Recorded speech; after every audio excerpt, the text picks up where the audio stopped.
अस्सलाम वालेकुम once again. घर जाके कल पढ़ा और बहुत ज्यादा टाइम लग गया, 5-6 घंटे लग गए। नहीं, 1 घंटा। असल में जो घर जाके पढ़ना है वो सारा कुछ तो हमने स्लाइड्स पे देख लिया था, तो घर जाके रिवाइज करना था, थोड़ा सा दोहराना था और देखने थे पास्ट पेपर्स। और पास्ट पेपर्स देख के एक अंदाजा लगाना है कि क्या हमें समझ आ रही है, चैप्टर पढ़ने के बाद क्या सवाल समझ आ रहे हैं। फिर भी अगर थोड़ा सा डाउट है तो एक वीडियो जो शाम के करीब शेयर होती है उस चैप्टर के पास्ट पेपर्स की वीडियो, उस वीडियो में पास्ट पेपर्स पे स्टेप बाय स्टेप तबसरा किया गया कि इस तरह का सवाल है, इसको यूं करना है, इसमें ये लॉजिक थी, ये सीधा सवाल था, ये इस तरह से था। तो उससे एक ग्रिप बन जाती है और फिर रेडी हो जाना है अगले दिन का टेस्ट देने के लिए। और टेस्ट जो है वो आपको बताया था कि वो सुबह से लेकर शाम तक कंडक्ट हो रहा होगा। अब इसमें कोई गड़बड़ तो नहीं हुई? आप कमरे में पहुंचे, आपने कहा जी मुझे बी लॉ का टेस्ट दे दे, बी लॉ का टेस्ट किया। मैं ज्यादा एक्सपेक्ट तो नहीं कर रहा। ठीक, क्रैश कोर्स का फायदा उठाना है ना, तो बस पे थोड़ा सा साथ देते हैं। ये इतना सा बड़ा सब्जेक्ट ही नहीं बेचारा। ठीक है जी, वक्त ज्यादा होता तो हम जरूर पीछे रिकैप करते और आगे चलते, लेकिन क्रैश कोर्स में जरा रफ्तार थोड़ी सी ज्यादा तेज होती है। हमें एक बात समझ आ गई कि कॉन्ट्रैक्ट कैसे कहते हैं। हमने ऑफर समझा, एक्सेप्टेंस समझा, इन दोनों को जोड़ के जो वर्ड आया था प्रॉमिस वो समझा। फिर प्रॉमिस के बाद हमने कहा उसमें कोई कमर्शियल वजह ऐड कर दें तो एग्रीमेंट बन जाएगा, और एग्रीमेंट में लीगल बाइंडिंग ऐड कर दें तो कॉन्ट्रैक्ट बन जाएगा। यहां तक बात सही है। अब पेपर के लिए इन सारी बातों को जहन में नहीं रखना। यानी अब अगर आईकेएफ हमें कहे ना ए ने बी से फलाना वादा किया है कि मैं तुम्हें इस तरह से ये चीज करके दूंगा, तो ढूंढना नहीं है कि वो लीगल बाइंडिंग थी या नहीं थी, गवाह मौजूद थे या नहीं थे, लिखत पढ़त हुई थी या नहीं हुई थी। अगर ये भी लिखा हो ना ए ने बी से एग्री किया कि वो ऐसा करेगा, तो अगर उसमें कोई कंसिडरेशन है तो मान लेना है कि वो कॉन्ट्रैक्ट है। यानी कि आईकेएफ के पास अपने सवालों में इतना टाइम नहीं होता कि वो आपको पहले सारी फरमाइशें पूरी करके बताए कि इसमें ये निशानियां पूरी हो रही हैं। वो सिंपली कह देंगे कि ए और बी का ये अरेंजमेंट हुआ आपस में, अब बताओ क्या मामला है। तो हमें खुद ही से जो लीगल बाइंडिंग है ना, ये हमें खुद से अजम्पशन लेनी पड़ेगी। जब तक सवाल चीख के चला के नहीं कहता कि इनकी कोई लिखत पढ़त नहीं हुई थी, कोई गवाह मौजूद नहीं थे, तो जब तक एक्सप्रेसली सवाल ना कहे, हमारी एक टिपिकल अजम्पशन लॉ के सवालों में ये होगा कि यहां पे लीगल बाइंडिंग मौजूद थी। याद रहेगा? तो अब अगेन वो हमें एग्रीमेंट बोले, वो प्रॉमिस बोले, वो कॉन्ट्रैक्ट बोले, हमने सबका मतलब कॉन्ट्रैक्ट ही समझना है। क्योंकि ये शुरू में ये टेक्निकल डिस्कशन थी कि इन सारे अल्फाज में क्या क्या टेक्निकल फर्क है, लेकिन पेपर पॉइंट ऑफ व्यू से वो हमें जब भी कोई अरेंजमेंट बता रहे होते हैं तो वो कॉन्ट्रैक्ट का अरेंजमेंट बता रहे होते हैं और हमसे पूछना चाह रहे होते हैं कि इसमें कॉन्ट्रैक्ट की शराइत पूरी हो रही है या नहीं हो रही। हम लोगों ने डिस्कशन की कॉन्ट्रैक्ट है एक ऐसा agreement which is enforceable by law. What if कि वो एनफोर्सेबल बाय लॉ ना हो, तो इसका मतलब वो सही कॉन्ट्रैक्ट नहीं होगा। अच्छा, अब अगर एक एग्रीमेंट एनफोर्सेबल बाय लॉ है ही नहीं तो वो तो कॉन्ट्रैक्ट बना ही नहीं। तो फिर मुझे ये थोड़ी कहना चाहिए कि कॉन्ट्रैक्ट गलत हो गया, मुझे कहना चाहिए एग्रीमेंट ही गलत था। ऐसा एग्रीमेंट जो एनफोर्सेबल बाय लॉ ना हो वो तो एग्रीमेंट ही गलत है। तो अब यहाँ चैप्टर 3 स्टार्ट में हमें कुछ वर्ड समझाएगा और उसके बाद बताएगा कि कॉन्ट्रैक्ट को कॉन्ट्रैक्ट बनने के लिए कौन सी 5-7 शर्त होनी चाहिए। Valid contract, void agreement. Valid contract जो कल हमने पढ़ा, an agreement enforceable by law, तो एक ऐसा एग्रीमेंट जो कि प्रॉपर लॉ की तरफ से एनफोर्सेबल हो, जिसमें कोई मसला ना हो और कानून में आप जाके उसको साबित कर सकते हो, वो कहलाएगा वैलिड कॉन्ट्रैक्ट। लेकिन अगर एक कॉन्ट्रैक्ट वैलिड नहीं है तो इसका मतलब उसके पीछे जो एग्रीमेंट था वही सही नहीं था। ऐसा agreement which is not enforceable by law, तो वो एग्रीमेंट जो एनफोर्सेबल बाय लॉ है वो वैलिड कॉन्ट्रैक्ट है, और वो agreement which is not enforceable by law, तो कॉन्ट्रैक्ट का लफ्ज ही नहीं बोलना, क्योंकि कॉन्ट्रैक्ट तो कहते ही एनफोर्सेबल चीज को है, तो हम कहेंगे ये वॉइड एग्रीमेंट है। अच्छा, और जब एग्रीमेंट गलत है तो इसका मतलब है कहानी शुरू से गलत थी। अगर इन्होंने कॉन्ट्रैक्ट अपनी तरफ से बना भी लिया तो वो कॉन्ट्रैक्ट बना ही नहीं था, क्योंकि वो तो एग्रीमेंट ही गलत था। और एग्रीमेंट बाद में गलत नहीं हुआ, एग्रीमेंट जिस वक्त बनाया था उसी वक्त गलत था। अगर एग्रीमेंट में कोई इस तरह का मसला हो कि वो शुरू से ही गलत हो, तो इसको हम कहते हैं void ab initio, void A B initio. Law के अंदर अक्सर लैटिन टर्म्स इस्तेमाल होती हैं जिसमें थोड़े से डिफरेंट वर्ड्स होते हैं और उनका कोई ना कोई मतलब होता है। तो एब इनिशियो का मतलब है, ये एब इनिशियो का मतलब है राइट फ्रॉम द बिगिनिंग, शुरू से ही। तो वॉइड एग्रीमेंट का मतलब है वो शुरू से ही वॉइड था। अगर मैं बोलूंगा वॉइड कॉन्ट्रैक्ट तो इसका मतलब है कि कोई चीज कभी कॉन्ट्रैक्ट बनी थी, सही थी कभी, और बाद में वॉइड हो गई। लेकिन मैं वॉइड एग्रीमेंट बोलूंगा, शुरू से ही गलत है। एग्रीमेंट जब कॉन्ट्रैक्ट बना रहे थे उसी वो गलत था। तो दो तरह की चीजें समझ आ गई, जो एनफोर्सेबल बाय लॉ है वो वैलिड कॉन्ट्रैक्ट है, और जो नॉट एनफोर्सेबल बाय लॉ है वो वॉइड एग्रीमेंट है। और ना सिर्फ वॉइड है, वॉइड एब इनिशियो है। यहां तक क्लियर है? अब क्या कॉन्ट्रैक्ट वॉइड हो सकता है? इससे अगला मामला वॉइड कॉन्ट्रैक्ट। अब एक बात तो तय है, कॉन्ट्रैक्ट उसे कहते हैं जो एनफोर्सेबल बाय लॉ, और वॉइड उसे कहते हैं जो सही चीज ना हो। तो ये तो अजीब सा लफ्ज है, वो जो सही था अगर गलत हो जाए। अगर इंसान हो ही झूठा तो हम कहेंगे ये तो एग्रीमेंट ही वॉइड एब इनिशियो है, शुरू से ही झूठा है। और अगर सच्चा इंसान झूठ बोलना शुरू करता है तो हम कहें आगे जाके झूठा हो गया, सच्चा इंसान झूठा हो गया, और पीछे वाला था ही झूठा इंसान। तो एग्रीमेंट जो शुरू से ही गलत है वो वॉइड एब इनिशियो एग्रीमेंट है।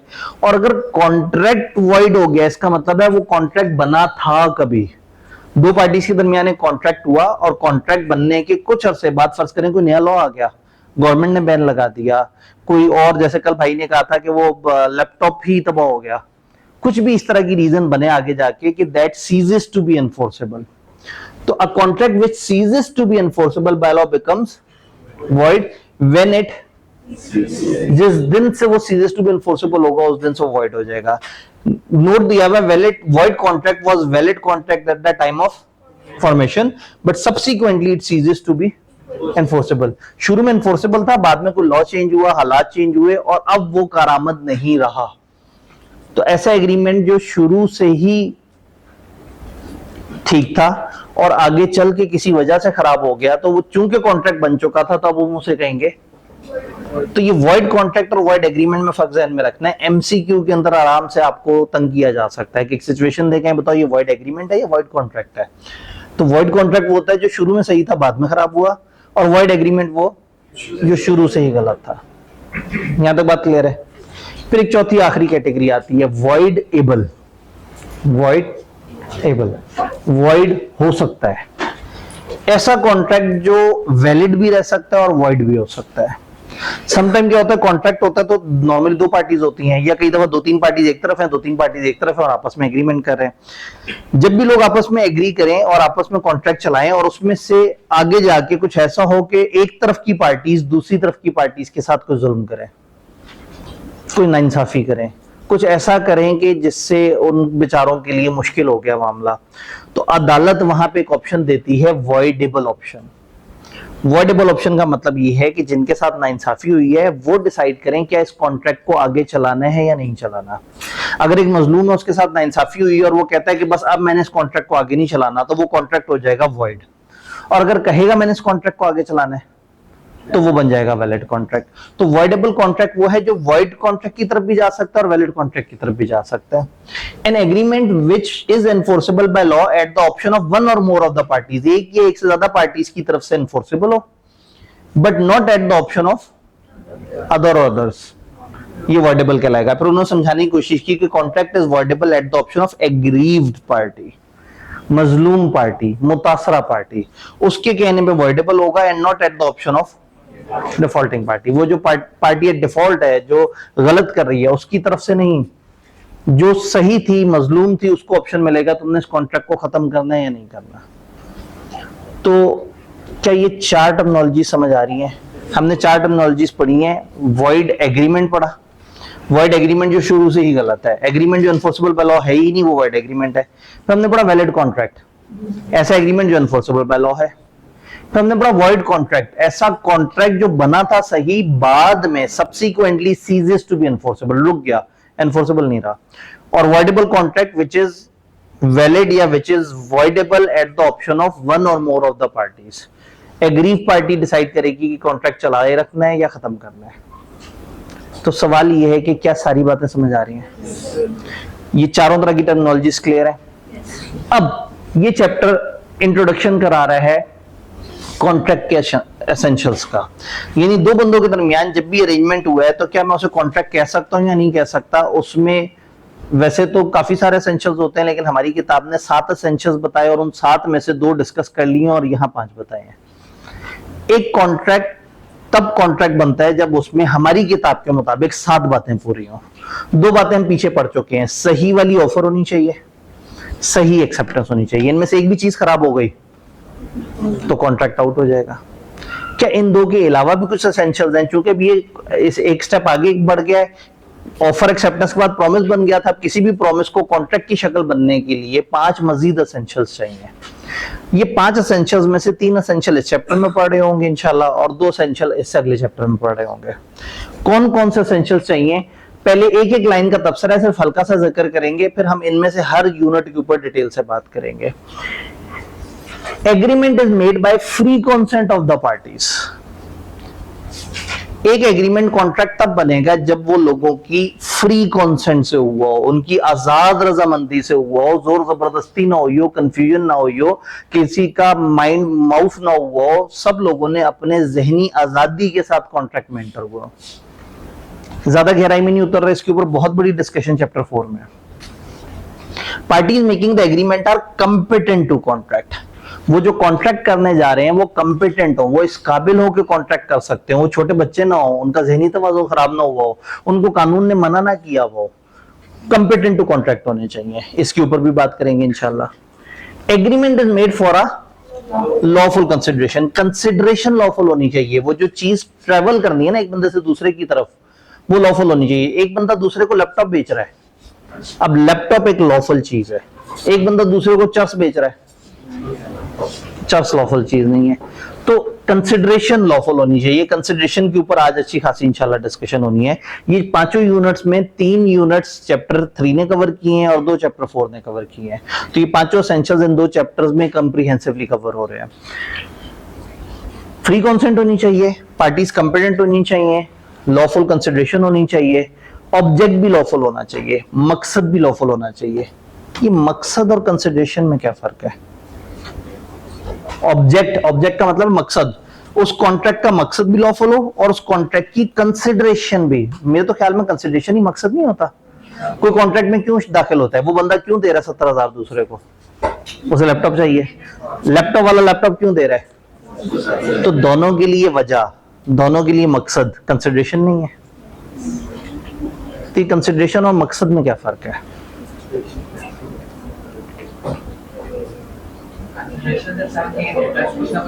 कंसिडरेशन इज आपको कॉन्ट्रैक्ट में एंटर होने पे जो मिल रहा है, तो मकसद क्या है?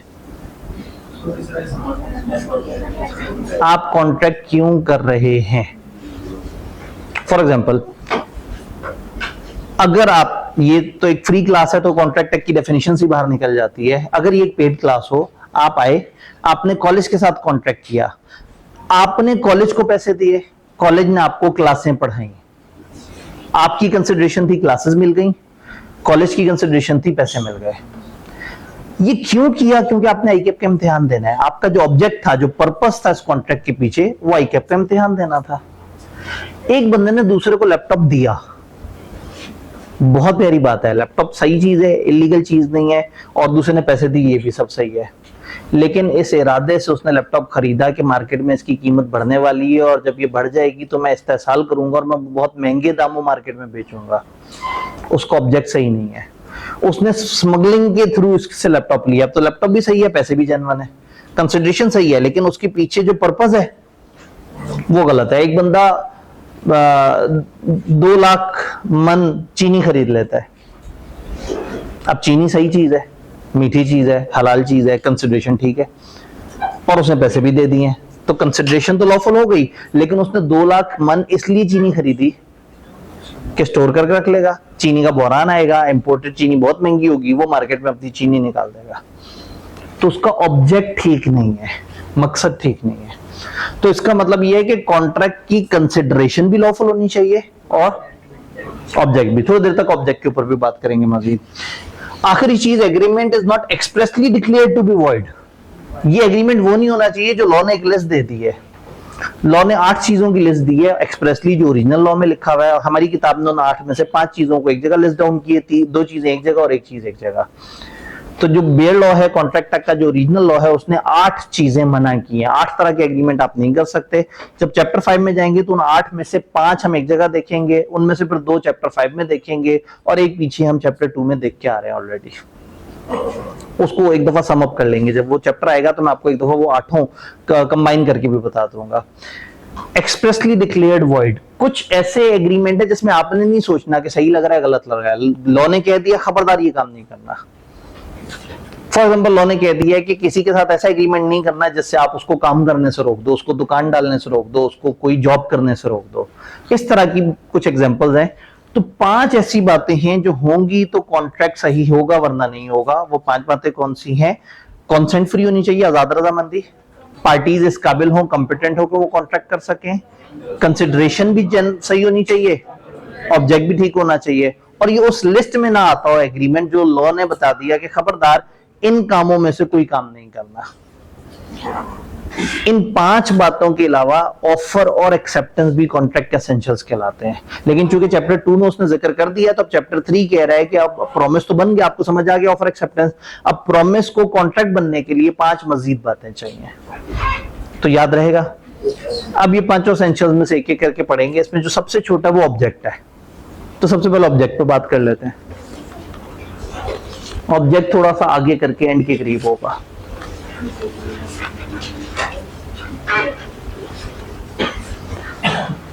ऑब्जेक्ट, किताब ने कंसिडरेशन के रूल्स तो अलग बताए लेकिन कंसिडरेशन की लीगैलिटी पे अलग से डिस्कशन नहीं की, और एक कंबाइंड लिस्ट बना दी जिसमें उसने कंसिडरेशन और ऑब्जेक्ट कब लॉफुल होगा। 2 पार्टीज के दरमियान, ए और बी के दरमियान जब भी एग्रीमेंट होगा तो कॉन्ट्रैक्ट लॉफुल होना चाहिए, कॉन्ट्रैक्ट का पर्पस भी लॉफुल होना चाहिए और कॉन्ट्रैक्ट की कंसिडरेशन भी लॉफुल होनी चाहिए। अब बजाय इसके कि वो लिस्ट डिफाइन करते हैं कि कौन कौन सा कॉन्ट्रैक्ट लॉफुल होगा, उन्होंने वो लिस्ट डिफाइन कर दी कि क्या करोगे तो कॉन्ट्रैक्ट का मकसद या कंसिडरेशन गलत हो जाएगी। 5 चीजों की लिस्ट है जिसको लाजमी याद करना है। क्राइमिंग पॉइंट ऑफ व्यू से ये 5 चीजें इंपॉर्टेंट है। कौन सी सिचुएशन? फॉरबिडन बाय लॉ, इस तरह का अरेंजमेंट, इस तरह की चीज जिसको कानून ने मना कर दिया। कानून ने कहा स्मगलिंग नहीं करनी, कानून ने कहा है ये चीज नहीं बेचनी, कानून ने कहा फलाना काम नहीं करना। फॉर एग्जाम्पल लाहौर शहर में पतंग खरीदना गैर कानूनी है, लेकिन शायद हैदराबाद में नहीं है। तो यहां पे वही हरकत जो हैदराबाद में की जाए तो सही होगी, तो लाहौर में जब वो हरकत की जाएगी तो हम कहेंगे कि यहाँ कॉन्ट्रैक्ट की कंसिडरेशन गलत है, अनलॉफुल है। तो कब कॉन्ट्रैक्ट अनलॉफुल होगा? 5 में से कोई एक बात, अगर वो फॉरबिडन बाय लॉ हो तो वो गलत होगा। लॉ ने अगर मना कर दिया, अगर लॉ ने कह दिया कि खबरदार इस जगह ये काम नहीं करना, तो आप वो काम नहीं कर सकते। इसको स्किप करो। The court regard it as immoral और अपोज टू पब्लिक पॉलिसी, अदालत कह दे कि खबरदार इस तरह का काम मुनासिब नहीं है, ये करोगे तो गलत होगा। कानून नहीं बना हुआ, किसी कानून ने मना नहीं किया, लेकिन अदालत ने एक नोटिफिकेशन जारी कर दिया है कि ये वाली चीज इस तरह से करना सही नहीं है। फॉर एग्जाम्पल बाइक पे 2 बंदों का बैठ के जाना कभी गलत नहीं है, लोगों का 15-20 लोगों का इकट्ठे चलना कानूनी तौर पे गलत नहीं है। लेकिन अगर अचानक से कोर्ट कहती है कि मुल्क में हंगामी सिचुएशन है, दफा 144 लगी हुई है, अब अगर 3 से ज्यादा लोग इकट्ठे नजर आए तो गलत होगा।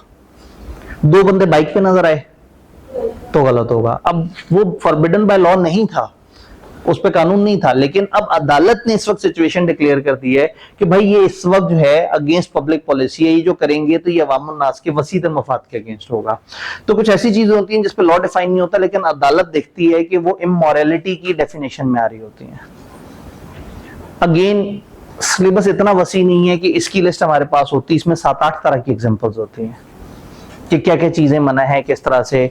फॉर एग्जांपल डिफरेंट किस्म की जो गुलामी के एग्रीमेंट है, स्लेवरी के, उसमें अदालत कहती है कि ये मुनासिब नहीं है। ट्रेडिंग की 2-3 इस तरह की किस्में जिसमें अदालत कहती है कि ये चीज मुनासिब नहीं है। वालिदैन का अपने बच्चों के साथ एक खास तरह का एग्रीमेंट जिसमें वो बच्चों से ज्यादा एक्सपेक्टेशन कर रहे होते हैं, वो कहते हैं ये मुनासिब नहीं है। तो बहुत सारी ऐसी चीजें हैं जिसको अदालत ने डिक्लेयर कर दिया कि ये अपोज टू पब्लिक पॉलिसी है। तो एक वो जिसको लॉ ने मना कर दिया, एक वो जो अदालत कहे कि ये लोगों के वसीतर मफाद में नहीं है। फ्रॉडुलेंट, जो आप कर रहे हैं उसमें धोखा हो। अगर आपका इरादा धोखा देने का है, अगर आपका की इंटेंशन है कि आपने किसी को फ्रॉड करना है, तो इसका मतलब है कि आपका कॉन्ट्रैक्ट ठीक नहीं है। एक कॉन्ट्रैक्ट बनाते वक्त जब आपकी अजम्पशन ये हो कि आपने फ्रॉड करना है, तो वो कॉन्ट्रैक्ट शुरू से ही गलत है। समटाइम शुरू में पता नहीं लगता, थोड़ा आगे चल के पता लगता। तो चैप्टर 4 में फ्रॉड से रिलेटेड कुछ और बातें भी इंशाल्लाह डिस्कस करेंगे। Then it involves an injury to person और प्रॉपर्टी ऑफ अनदर। एक इंसान को इंजरी दे या उसकी प्रॉपर्टी को। वर्ड प्रॉपर्टी बी लॉ में एसेट्स के लिए इस्तेमाल होता है। ये प्रॉपर्टी जमीन वाली प्रॉपर्टी नहीं है। तो प्रॉपर्टी कहीं भी अगर आए, जैसा कि पूछ लीजिए प्रॉपर्टी ऑफ पार्टनरशिप क्या है, तो पार्टनरशिप की जमीन नहीं बतानी, पार्टनरशिप के एसेट्स के बारे में बताना है। तो वर्ड प्रॉपर्टी याद रखना है कि लॉ में जब तक इन्होंने अलग से ना कहा हो कि जमीन या इमूवेबल प्रॉपर्टी, प्रॉपर्टी का मतलब होगा एसेट्स। तो अगर एक ऐसा कॉन्ट्रैक्ट हो जिसका मकसद किसी को तकलीफ पहुंचाना है, ए ने बी को पैसे देके कहा सी को चपेट मार के आओ, इंजरी पहुंचाना है। ए ने बी को पैसे दिए कि सोशल मीडिया पे दूसरी पार्टी के बंदों के बारे में गलत पोस्ट करो, इंजरी पहुंचाना। किसी इंसान को अब इंजरी किसी भी तरह की हो सकती है, फिजिकल भी हो सकती है, मेंटल भी हो सकती है, या उसकी असासों को तकलीफ पहुंचाना। तो ये पॉइंट को छोड़ के हमने 4 बातें की। हमने कहा जो गैर कानूनी है, जो फ्रॉडुलेंट है, जिसको अदालत कह दे कि मुनासिब नहीं है, जिसमें किसी को तकलीफ पहुंच रही है, ये 4 तरह की चीजें मना है। Finally is of such a nature that if permitted would defeat the provisions of any law. इस नोयत का है कि अगर इसकी इजाजत दे दी गई तो कोई कानून टूट सकता है। फॉर एग्जाम्पल ये जो मार्केट्स होती हैं जहां गाड़ियों के स्पेयर पार्ट्स मिलते हैं, अगर आपके पास एक गाड़ी है या अगर आपके पास एक बाइक है और आप उसको यूज कर रहे हैं और अगर उसका कोई पुर्जा टूट गया, वो मडगार्ड टूट गया, उसका साइलेंसर टूट गया, बाइक में गाड़ियों में और बहुत सारे पुर्जे हैं, साइड वाला शीशा टूट गया या कुछ और हुआ, तो आप जाते हैं मार्केट और मार्केट जाके कहते हैं भाई मुझे ये चीज नहीं चाहिए। तो मार्केट में उसकी कॉपी मौजूद होती है, ओरिजिनल मौजूद नहीं होता। बहुत सारी ऐसी कंपनियां जो पाकिस्तान में मैन्युफैक्चरिंग कर रही हैं वो तो ओरिजिनल दे देती हैं, लेकिन जो बाहर की कंपनियां उनके ओरिजिनल पार्ट्स मार्केट में नहीं मिलते, उनकी एक कॉपी मिलती है। गवर्नमेंट ने बहुत सारे खास कैटेगरीज में ओरिजिनल पार्ट की सेल पे पाबंदी लगाई हुई है। एक होता है ओरिजिनल पार्ट, एक होता है ओरिजिनल यूज पार्ट। किसी गाड़ी के, महंगी गाड़ी के ओरिजिनल यूज पार्ट को बेचना गलत है। क्यों? यूज पार्ट है, पैसे आ रहे हैं, पुर्जा है, मार्केट है, गलत क्या है? ओरिजिनल का मतलब है कि या तो कंपनी ने ओरिजिनल भेजा वो तो नया होगा, या किसी गाड़ी से उतरा होगा, या तो एक बंदे ने अपनी गाड़ी बेचने के बजाय उसको पुर्जे पुर्जे करके अलग अलग करके बेचा। नॉर्मली लोग ऐसा नहीं करते, लोग पूरी की पूरी गाड़ी एक साथ बेचते हैं। तो ये जो पुर्जे बेचने आया ओरिजिनल, अगर आपने इसकी ओपन परमिशन दे दी तो लोगों को कॉन्फिडेंस मिलेगा और लोग अक्सर गाड़ियों के पुर्जे उतार लिया करेंगे। Is of such a nature that if permitted would defeat the provisions of, ये उस नौयत का है कि अगर इजाजत दे दी तो गुमान ये है कि बहुत सारे लॉ टूट जाएंगे, खराब हो जाएंगे। तो कुछ ऐसी चीजें होती हैं जो गैर कानूनी नहीं होती, लेकिन लॉ इसलिए आपको रोक देता है कि अगर इजाजत दे दी तो गुमान ये है कि कुछ गैर कानूनी हरकत हो सकती है। जैसे फॉरेनर्स के लिए पाकिस्तान में चंद 5 स्टार्स के अंदर ये अलाउड है कि वो फॉरेनर्स को उनकी पसंद की बेवरेजेस दे सकते हैं। लस्सी, फॉरेन लस्सी, ठीक है, इंटरनेशनल लस्सी, तो उनको ये इजाजत है क्योंकि उनके पास आके फॉरेनर्स ठहरते हैं, और फॉरेनर जब ठहरते हैं तो वो उनकी एक नीड होती है। तो ओवरऑल पाकिस्तान भर में मना है, लेकिन उन होटल्स ने परमिशन ली हुई है। तो ये सुपर स्टोर वाले अक्सर जो है वो गवर्नमेंट के पास जाके कहते हैं कि भाई आप हमें भी परमिशन दे दें, ये पाकिस्तानियों के लिए इलीगल है ना, जो बाहर से आया हुआ उसके लिए लीगल तो नहीं, तो हम रख लेंगे अपने शेल्फ पे, जब कोई फॉरेनर आया हमसे खरीद ले। तो अगर गवर्नमेंट ये ओपन इजाजत दे दें कि वो इंटरनेशनल ब्रांड की लस्सी अपने सुपर स्टोर पर रख लें ताकि फॉरेनर्स खरीदें अगर उन्हें जरूरत पड़े, तो क्या खौफ लग रहा है? लोकल आदमी मेकअप शेकअप करके फॉरेनर बन के चला जाएगा, या किसी फॉरेनर को 100 रुपए देके कहेगा यार मेरे लिए भी बोतल पड़ लाई।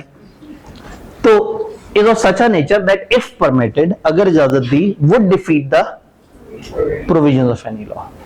तो कुछ चीजें सामने सामने से मना है, कुछ इसलिए मना है कि अगर इजाजत दे दें तो कोई कानून टूट सकता है, अदालत को ठीक नहीं लगता, फ्रॉडुलेंट है या उसमें कोई इंजरी तकलीफ है।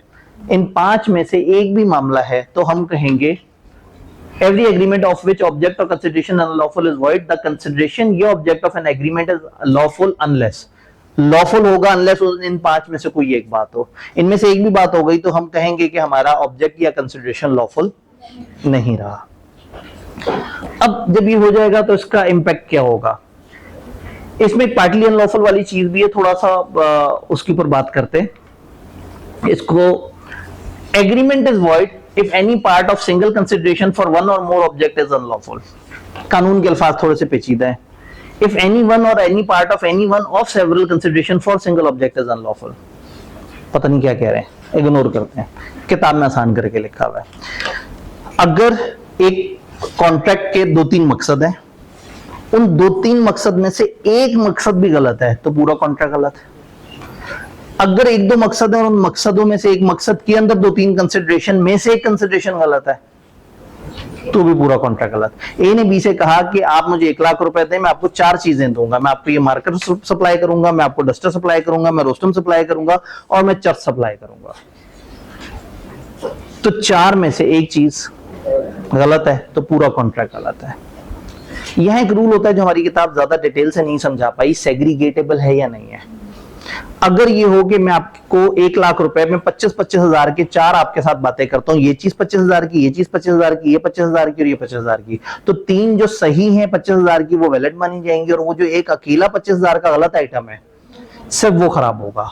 क्योंकि अब ये कॉन्ट्रैक्ट सेग्रीगेट हो सकता है, लेकिन अगर सेग्रीगेट ना हो सके तो सारा का सारा कॉन्ट्रैक्ट गलत। तो अगर एक कॉन्ट्रैक्ट का एक ऑब्जेक्ट या बहुत सारे ऑब्जेक्ट्स में से एक ऑब्जेक्ट या एक ऑब्जेक्ट की बहुत सारी कंसिडरेशन में से कोई कंसिडरेशन, यानी कि अगर किसी भी कॉन्ट्रैक्ट में थोड़ा सा भी ऑब्जेक्ट या थोड़ी सी भी कंसिडरेशन अनलॉफुल है तो पूरा का पूरा कॉन्ट्रैक्ट गलत हो जाएगा। याद रहेगा, ये सेग्रीगेट करने वाला रूल जो है बड़ा इंपॉर्टेंट है। इसमें फिर 2 तरह की और ऑप्शंस भी आती हैं कि इलीगल और लीगल थिंग्स इकट्ठे करने का या अल्टरनेट प्रॉमिस होता है। ये डिस्कशन यहां पे भी हो सकती है और ये चैप्टर 7 में भी हो रही होती है। तो इस वक्त उतना नहीं है तो यहां पे इसकी डिस्कशन नहीं करते, इसको अपनी असल जगह पे डिस्कशन करते हैं। लेकिन ध्यान में रखना है कि अभी हमारी लीगल इलीगल चीजों की मिक्सिंग की डिस्कशन एक दफा दोबारा से आएगी। तो यहां हम लोगों ने ऑब्जेक्ट के ऊपर बात कर ली। 3 एसेंशियल्स जो आज हमारा टारगेट है उसमें से एक था लॉफुल ऑब्जेक्ट और कंसिडरेशन। अभी कंसिडरेशन पे थोड़ी और बात भी होनी है, लेकिन कोई भी ऑब्जेक्ट लॉफुल कब होगा कब नहीं होगा, 5 में से कोई भी एक मामला हो गया तो वो लॉफुल नहीं रहेगा। क्रैमिंग पॉइंट ऑफ व्यू से ये 5 चीजों की लिस्ट आपने ध्यान में रखनी है, क्योंकि ये थ्योरी में सीधा सीधा रट्टे वाला सवाल भी आ सकता है और वो सिनेरियो बना के सिचुएशन देके भी पूछ सकता है। डन। अब चलते हैं हम कंपेटेंट टू कॉन्ट्रैक्ट की तरफ। कंपेटेंट टू कॉन्ट्रैक्ट, कौन कौन कंपेटेंट टू कॉन्ट्रैक्ट है, कौन ऐसा है जो आराम से कॉन्ट्रैक्ट कर सकता है जिसको लॉ ने मना नहीं किया हुआ। तो इसमें हमें किताब ने कुछ निशानी बताई है। वो कहते हैं हर वो बंदा कंपेटेंट टू कॉन्ट्रैक्ट है जो एज ऑफ मेजॉरिटी रखता हो अकॉर्डिंग टू लॉ, जिसको वो फॉलो करता है, एंड साउंड माइंड हो, and not disqualified from contracting by any law. एक बंदे में 3 निशानियां पूरी होनी चाहिए। वो मेजॉरिटी की एज रखता हो, पुख्ता उम्र का हो, बड़ी उम्र का हो, अभी बड़ी और छोटी उम्र को भी डिफाइन कर लेंगे। साउंड माइंड हो, जहनी तवाजुन ठीक हो, मजबूत जहन का हो, उसका जहन कमजोर ना हो, उसको जहनी मर्ज ना हो या उसका जहन सही प्रोसेसिंग करता हो। और नंबर 3 नॉट डिस्क्वालिफाइड, उस बंदे को लॉ ने मना ना किया हुआ हो कि जी ये वाला बंदा कॉन्ट्रैक्ट नहीं कर सकता। तो इन 3 में से एक भी मसला हो गया, अगर बंदा मेजर ना हुआ, माइनर एज का हुआ या अनसाउंड माइंड हुआ या उसको लॉ ने मना कर दिया, तो फिर हम कहेंगे पार्टी कंपेटेंट टू कॉन्ट्रैक्ट नहीं है। इसको कैपेसिटी ऑफ पार्टीज भी कहते हैं और कंपेटेंस ऑफ पार्टीज भी कहते हैं। तो कोई भी पार्टी तब कंपेटेंट टू कॉन्ट्रैक्ट होगी जब ये तीनों बातें हो, वो बड़ी एज की हो, साउंड माइंड हो और उसको लॉ ने मना ना किया हो। तो जो भी पार्टी पे ये तीनों बातें पूरी होंगी वो पार्टी या वो पर्सन कॉन्ट्रैक्ट कर सकता है। अब ये बड़ी एज और छोटी एज क्या, अब इनमें से एक एक करके हर चीज को समझेंगे। बड़ी एज या छोटी एज, माइनर। पाकिस्तान में माइनर या मेजर का क्या रूल है? 18 साल कॉमन रूल है। अगर एक बंदा 18 साल का हो गया है तो हम कहेंगे वो मेजर हो गया है। तो 20 साल वाला तो कर्नल हो जाता होगा, ठीक। जब वो 18 साल का हुआ तो वो मेजर हो जाता है, वो एज ऑफ मेजॉरिटी को पहुंच जाता है। इसका मतलब है वो 18 साल का जब तक नहीं हुआ तब तक वो माइनर एज का है। 18 साल से क्या मुराद है? 18वें साल का शुरू, 18वें साल का खत्म। अभी डिपेंड करता है आप लोग गिनती किस तरह से गिनते हैं। जैसे एक बच्चा जब पैदा हुआ है तो वो 0 डेज का है, और 1 साल बाद हम उसकी पहली सालगिरह मनाते हैं, क्योंकि उसका 1 साल कंक्लूड हुआ है। शुरू तो डे 0 पे हो गया था, तो यहां कंक्लूजन की बात है। तो 18 साल का मतलब है आसान अल्फाज में जिस दिन वो अपनी 18वीं सालगिरह मना रहा है। तो जिस दिन उसने 18 साल की उम्र का हो जाना है, पूरे 18 साल का, पैदा हुए पूरे के पूरे 18 साल गुजर गए हो, जैसे ही रात 12 बजे का टाइम होगा वो एज ऑफ मेजॉरिटी को पहुंच जाएगा। 11:58 तक वो कॉन्ट्रैक्ट नहीं कर सकता, और 12:01 पे वो कॉन्ट्रैक्ट कर सकता है। तो कानून ने कट ऑफ डिफाइन कर दिया कि हाँ ठीक है, ये 18 साल है। 18 साल को टच करने का मतलब है आप मेजर हो गए, 18 साल से पीछे पीछे आप माइनर है। तो कानून के तहत बहुत सारी चीजें जो कॉन्ट्रैक्ट एक्ट जिन पर अप्लाई करता है, वो एक छोटा बच्चा वो कॉन्ट्रैक्ट नहीं कर सकता। याद रहेगी बात। इसमें एक फिर स्पेशल केस होता है गार्डियन का। गार्डियन के केस में ये होता है कि भाई एक बच्चे का फर्ज करें किसी वजह से वालिदैन की डेथ हो गई, एक्सीडेंट हो गया, कोई और मसला हो गया, सेपरेशन हो गई, और वो बच्चा किसी गार्डियन के हवाले कर दिया अदालत ने। गार्डियन वार्ड एक्ट है उसके तहत, लेकिन हमारे सिलेबस को उससे ताल्लुक नहीं है। तो वो बच्चा किसी ना किसी गार्डियन के पास है। जब गार्डियन के पास है तो वहां इन्होंने एज ऑफ मेजॉरिटी चेंज कर दी। तो उन्होंने कहा गार्डियन के केस में एज ऑफ मेजॉरिटी 21 साल, क्योंकि अभी जब वालिदैन के साथ है तो बच्चा तो लीगल एज को पहुंच गया, वो अपने फैसले कर ले, लेकिन वालिदैन हयात हैं तो कोई बहुत ज्यादा मसला नहीं है। लेकिन ये जो बच्चा है जिसके वालिदैन चले गए हैं, या इसकी प्रॉपर्टी किसी गार्डियन के पास है, कि जब बच्चा बड़ा हो तो फिर बच्चा इस प्रॉपर्टी के फैसले करेगा, तो अब 18 साल स्टिल थोड़ी सी मैच्योर एज है बच्चे के लिए अहम फैसले करने के लिए। उन्हें लगता है कि ये 18 साल का बच्चा जो है, या 19 साल का बच्चा भी होगा, तो उसका चाचा मामा ताया जो इसे पाल रहा है वो उसको आराम से इमोशनल ब्लैकमेल कर लेगा और इसकी प्रॉपर्टी अपने नाम करवा लेगा जैसे ये बड़ा हुआ। तो माइनर के केस में जहां गार्डियन अपॉइंट हो जाए तो उसकी एज ऑफ मेजॉरिटी 18 साल से बदल के 21 साल हो जाती है। तो एज ऑफ मेजॉरिटी दो तरह की है, 18 साल ऑल अदर केसेस में, और 21 साल जहां गार्डियन अपॉइंट हो जाता है उस बंदे के ऊपर और वो उस बंदे की देखभाल करता है। याद रहेगा। अब माइनर से रिलेटेड छोटे छोटे से रूल्स इन्होंने बताए हैं। Agreement with minor is void ab initio. Minor के साथ एग्रीमेंट शुरू से ही गलत है, वॉइड एब इनिशियो, शुरू से ही गलत। इट इज नेसेसरी कि minor must be competent to contract at the time of entering in the contract. कहना ये चाह रहे हैं कि it is necessary that person must be competent to contract at the time of entering. ऐसा agreement जो minor के साथ बचपन में हुआ वो बाद में रेटिफाई भी नहीं हो सकता। रेटिफिकेशन का क्या मतलब होता है? रेटिफिकेशन इज अप्रूविंग और एक्सेप्टिंग समथिंग जो कि पास्ट में गुजरी है। यानी अगर एक दिन एक काम हुआ और बाद में कोई तस्दीक कर दे कि ये काम सही हुआ है तो इसे रेटिफिकेशन कहते हैं। तो ऐसा नहीं है कि बंदा 15 साल की एज में कॉन्ट्रैक्ट कर ले और जब वो 19 साल का हो जाए तो कहे हाँ वो कॉन्ट्रैक्ट ठीक था। तो हम ये नहीं मानेंगे कि हाँ भी 4 साल पीछे वाला वो कॉन्ट्रैक्ट सही था। Competent eight the time of formation of contract होना चाहिए आपको। तो जब आप बचपन में इनकम्पिटेंट थे और बाद में कंपिटेंट हो गए तो आप बचपन के किए हुए कॉन्ट्रैक्ट्स को भी कंफर्म नहीं कर सकते बाद में। जिंदगी आसान हो गई, आपने बचपन में जो वादे किए थे भुला दे। कानूनी वो ही नहीं, पाबंदी नहीं है। वालिदैन से वादा किया था मैं अच्छा बच्चा बन के दिखाऊंगा, नहीं कायम है इस वादे पे। सर क्या बात कर दी आपने। तो person must be competent to contract time of entering. Agreement with the minor can not be ratified subsequently जब वो अपनी मेजॉरिटी अटेन कर लेता है। अब minor can not be declared insolvent. ये एक पॉइंट है जो कि फिलहाल मैं यहां से गायब कर रहा हूं क्योंकि इसके लिए इंसॉल्वेंट भी समझना जरूरी है, और ये यहां के बजाय ये चैप्टर 13 में थोड़ा सा जरा ज्यादा बेहतर समझ आ जाता है। अगर माइनर एक एग्रीमेंट करे जॉइंटली किसी मेजर पर्सन के साथ, तो ये एग्रीमेंट किसके अगेंस्ट एनफोर्स होगा? मेजर। एक बच्चे ने बड़े के साथ मिलकर जॉइंट एग्रीमेंट किया किसी सामने वाले से, तो सामने वाला जो लीगल केस करेगा वो बड़े पे करेगा। बच्चा तो छोटा सा बच्चा है, उस पर तो कानूनी केस ही नहीं हो सकता।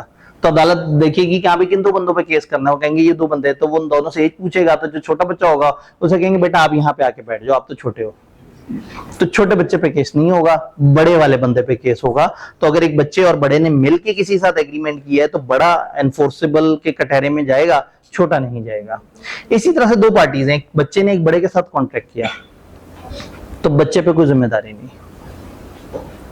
इंटरेस्टिंगली बच्चे ने बड़े को बेवकूफ बना के साबित कर दिया कि मैं तो ज्यादा एज का हूं, मोटी मोटी मूछें रख के आ गया और ये साबित कर दिया, बता दिया कि हाँ भाई मैं तो 21 साल का हूं, हालांकि नहीं था। बच्चे ने झूठ बोला है, झूठ भी बच्चे ने बोला है, लेकिन अदालत मुस्कुरा के कि बच्चा कितनी क्यूट सी हरकत की है, छोटा बच्चा है ना। तो 18 साल से कम अगर माइनर रिप्रेजेंट फ्रॉडलेंटली अदरवाइज भी करे कि वो एज ऑफ मेजॉरिटी रखता है और किसी दूसरे को इंड्यूस कर दे, कन्विंस कर दे कॉन्ट्रैक्ट में होने के लिए, even then he will not be liable. आगे एक फजूल सी बात लिखी है, rule of estoppel does not apply. अब एस्टॉपल का रूल हम थोड़ा आगे जाके पढ़ना है तभी इस पे बात करेंगे, तो इसलिए ब्रैकेट में लिख दिया कि अभी नहीं, हम तसल्ली से आगे बात करेंगे। तो माइनर के बारे में हमने कहा माइनर का एग्रीमेंट भी गलत है। माइनर बड़े के साथ मिलकर एग्रीमेंट करे किसी और के साथ तो माइनर साइड पे बड़ा फंस जाएगा। माइनर बड़े को बेवकूफ बनाए तो भी बड़े का कसूर, मतलब माइनर का कसूर ही कोई नहीं। किताब ने बहुत ज्यादा बात नहीं की, नहीं तो बड़े मजे मजे के रूल है। माइनर केस कर सकता है, माइनर पे केस नहीं हो सकता। एक कॉन्ट्रैक्ट हो माइनर के साथ बुरा हो, माइनर केस कर सकता है। कॉन्ट्रैक्ट हुआ बड़े के साथ बुरा हुआ, बड़ा केस नहीं कर सकता, क्योंकि वो तो बच्चा था, बच्चे ने शरारत की है। भाई बड़ा कलमंद था ना, उसको नाइंसाफी नहीं करनी चाहिए थी, बच्चा तो बच्चा है, उसको क्या पता। तो माइनर अपने बेनिफिट्स के लिए कॉन्ट्रैक्ट कर सकता है, अपने फायदे के लिए कॉन्ट्रैक्ट कर सकता है, लेकिन हमारी किताब ने बहुत ज्यादा लंबी चौड़ी डिस्कशन नहीं की। तो ये बड़ा फायदा होता है आईकैप का कि जितना वो बताते हैं हमने वहां तक रहना होता है, उससे आगे नहीं जाना होता, और आपने भी फिर ब्रेक लगा देनी है।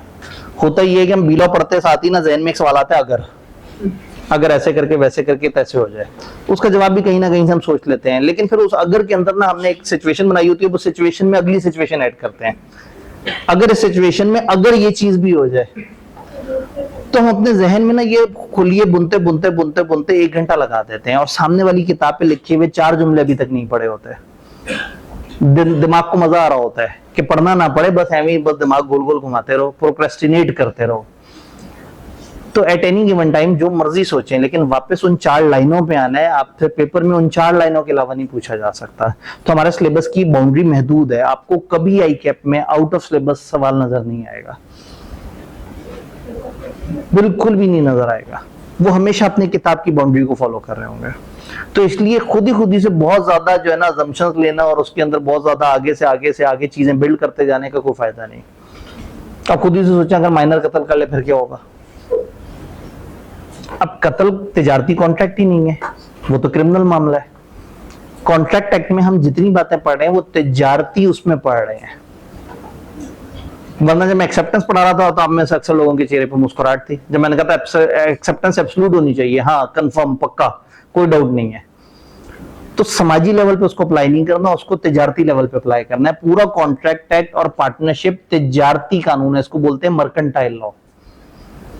तो आपने जितने भी प्रिंसिपल्स हैं इसको जिंदगी के सारे मसलों पे अप्लाई नहीं करने। तो वो पहली दफा लॉ पढ़ने के बाद लोग अपनी जिंदगी के सारे मसलों को कॉन्ट्रैक्ट एक्ट के थ्रू रिजॉल्व करना चाहते हैं। फिर दोस्त के साथ भी कोई लड़ाई हुई तो उसको भी कॉन्ट्रैक्ट एक्ट की शिकों के तहत साबित कर रहे होते हैं कि तुमने मेरे साथ नाइंसाफी की है। तो इसे पढ़ें, इसको जरूर अप्लाई करें, शुगल जरूर करें, लेकिन पेपर पॉइंट ऑफ व्यू से वापस आएं और उतना याद रखें जितना किताब में। पहले अच्छे खासे वो घुमा के सवाल पूछते हैं, ऊपर से आप और अलर्ट बैठे हुए हो और आप और ज्यादा घूमे हुए सवालों की तैयारी करके बैठे हुए हो। तो सिंपल पेपर को पेचीदा नहीं बनाना, याद रहेगा। ठीक, माइनर से रिलेटेड हम लोगों ने बात की। फिर भी अगर दिन में उल्टे सीधे ख्याल आए, सवाल आए, तो 5-10 मिनट के लिए चैट जीपीटी को छेड़ लेना है। उसे कहना अच्छा अगर माइनर ऐसे करे कॉन्ट्रैक्ट एक्ट के मुताबिक बताओ, वो आपको एक जवाब दे देगा। उसमें कहें इफ ऐसा हो जाए ऐसा हो जाए ऐसा हो जाए, उसे 15-20 मिनट खेला, 10-15 मिनट खेला, फिर उसे बंद कर दिया और दोबारा किताब उठा ली कि चलो शुगल हो गया, अब याद वो करूं जो किताब में लिखा हुआ है। इन्होंने कहा अगर किसी और मुल्क में कोई और कानून हो, मैंने इसलिए कहा कि उसको बताएं कॉन्ट्रैक्ट एक्ट 1872। हम तो अपने मुल्क का कानून नहीं फॉलो कर रहे, हम तो अंग्रेजों का कानून फॉलो कर रहे हैं। तो कॉन्ट्रैक्ट एक्ट 1872 दुनिया के 40% से ज्यादा इलाके पे है। बरतानिया जहां जहां हुकूमत करके गया या जिन जिन मुल्कों को मुतासर करके गया, वो मुल्क अभी तक कॉन्ट्रैक्ट एक्ट को फॉलो कर रहे हैं। अब भले वो बहुत दूर जाके साइड पे जाके अफगानिस्तान ही क्यों ना हो जाए, इंडिया ही क्यों ना हो जाए, पाकिस्तान ही क्यों ना हो जाए, और अगर इन्हीं मुल्कों की आबादी लगा लें तो वो दुनिया की एक अच्छी खासी आबादी बन जाती है। तो आपने चैट जीपीटी को एग्जैक्टली बताना है कि कौन सा वाला कानून। वापस इधर आते हैं, चैट जीपीटी की कुछ और बातें भी थोड़ा सा आगे चल के करेंगे, जिसमें आप अपनी ड्राफ्टिंग की प्रैक्टिस बेहतर कर सकते हैं। एक छोटा सा ट्यूटर आपके पास घर में मौजूद है, मोबाइल में मौजूद है। माइनर को हमने समझ लिया, अब अनसाउंड माइंड। अब साउंड माइंड या अनसाउंड क्या है? हम कहते हैं person is said to be sound mind for the purpose of making contract. एक बंदे को कॉन्ट्रैक्ट करते हुए साउंड माइंड कब मानेंगे? If at the time when he makes it he is capable to understand the terms of contract to form a rational judgment as to its effect upon his interest। तीन निशानियां, जिस वक्त वो contract कर रहा है वो समझ सकता हो कॉन्ट्रैक्ट की टर्म्स और एक अच्छा फैसला कर सकता हो ये देख के कि इस कॉन्ट्रैक्ट का मेरे सेहत पे क्या फर्क पड़ेगा, इससे मुझे फायदा होगा या नुकसान होगा। तो जो शख्स eight the time of making contract इतना जहन रखता हो कि उसको ना सिर्फ समझ आ जाएगी क्या है, बल्कि वो एक अच्छा फैसला करने की पोजीशन में भी हो, तो उस बंदे को हम कहेंगे कि वो साउंड माइंड है। कुछ एग्जांपल्स आई कि आपने बताई हुई हैं, लेकिन वो एग्जांपल्स में करके बताई हैं, सिलेबस का हिस्सा करके नहीं बताई हैं। तीन तरह की एग्जांपल्स होती हैं अनसाउंड पर्संस की। स्पेसिफिक पर्संस, जिनको इडियट्स भी बोला जाता है, लियोनेटिक, और डिलीरियस फ्रॉम फीवर या ड्रंकन पर्सन।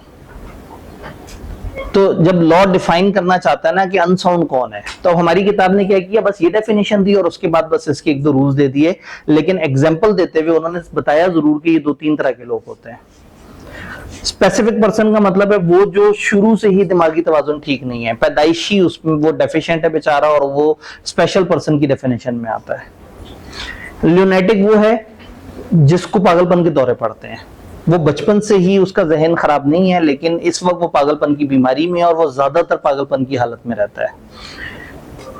ड्रंकन पर्सन वो जिसने कुछ देर के लिए वो जो इंपोर्टेड लस्सी है वो पी रखी है, तो उस दौरान जब उसने वो इंपोर्टेड लस्सी पी रखी है तो वो बहकी बहकी बातें कर रहा है। अब ज़ाहिर है मासूम अज़ाम के सामने जो है ना वो गलत जिक्र करना तो ठीक नहीं है। सर चर्च का भी तो जिक्र कर ही लिया था। चर्च की लीगैलिटी पे ना अभी भी क्वेश्चन मार्क्स हैं बहुत सारे, और पाकिस्तान में चर्च बहुत ज्यादा चलती है, और ये हमारी अपनी प्रोडक्ट है, मेड इन पाकिस्तान। ठीक है, वो क्या होता है वो तो मुंह में वो रखते हैं साइड पर, नस्वार, बीड़ी, चर्च, मेड इन पाकिस्तान। और वो जो लस्सी है वो बाहर के लोग हैं, वो गंदे लोग हैं। ठीक है, वो मेड इन आउटसाइड पाकिस्तान। तो अगर एक बंदा पूरी तरह से पागल हो, एक बंदा ज्यादातर पागल हो, एक बंदा कभी कभी पागल हो, तो ये तीन फेजेस बताए हैं। 100%, मोर देन 50%, लेस देन 50%, आसान अल्फाज में। और सबसे इधर होगा बिल्कुल ही साउंड पर्सन, जिसमें कोई पागलपन नहीं है। तो साउंड पर्सन कॉन्ट्रैक्ट कर सकता है, लेकिन उन्होंने ये नहीं कहा कि सिर्फ साउंड कर सकता है। साउंड किसे कहते हैं? If at the time when he makes it, जिस वक्त वो कॉन्ट्रैक्ट करे उस वक्त उस समय वो इस काबिल हो कि वो कॉन्ट्रैक्ट को समझ सके। तो इसका मतलब है ये तो कभी भी नहीं समझ सकेगा, ये तो बाय बर्थ ही डेफिशिएंट है, तो इसका कॉन्ट्रैक्ट हमेशा अवॉइड होगा। ये और वो देखा ही जाएगा कि जिस वक्त कॉन्ट्रैक्ट किया उस टाइम पे क्या था, क्या उस टाइम पे होशो-हवास में थे। अगर इसको पागलपन के दौरे पड़ रहे हैं, और कुछ ऐसे टाइम आते हैं दिन के जिसमें इसको पागलपन के दौरे नहीं पड़ते, उस टाइम पे किया गया कॉन्ट्रैक्ट इसका वैलिड होगा, और इस बंदे का ज्यादातर कॉन्ट्रैक्ट वैलिड होगा, सिवाय उन सिचुएशंस के जब इसने लस्सी पी रखी है। इसमें ऊपर ये भी होता है डिलीरियस फ्रॉम फीवर, जब एक बंदा बीमारी की नकाहत में बहुत ज्यादा शदीद बीमार होता है तो भी वो बहकी बहकी सी बातें करना शुरू कर देता है। जैसे आप लोग कई दफा बीमार हो तो आप कहते हैं ना कि मैं पढ़ना शुरू करने वाला हूं, अब मैं पढ़ूंगा, बहुत ज्यादा पढ़ूंगा। हमने पूरे सेशन पढ़ना हुआ करता होता है, फिर इनडेफिनिट इम्पॉसिबल टेंस। ठीक है जी। अनसाउंड माइंड की हमने देखी। अब इसमें दो सिंपल से रूल किताब ने बताए हैं। एक पर्सन जो यूजुअली अनसाउंड माइंड का है लेकिन ओकेजनली साउंड माइंड का है, ज्यादातर अनसाउंड, कभी कभी वो जो लुनेटिक था दरमियान में, may make a contract when he is of sound mind.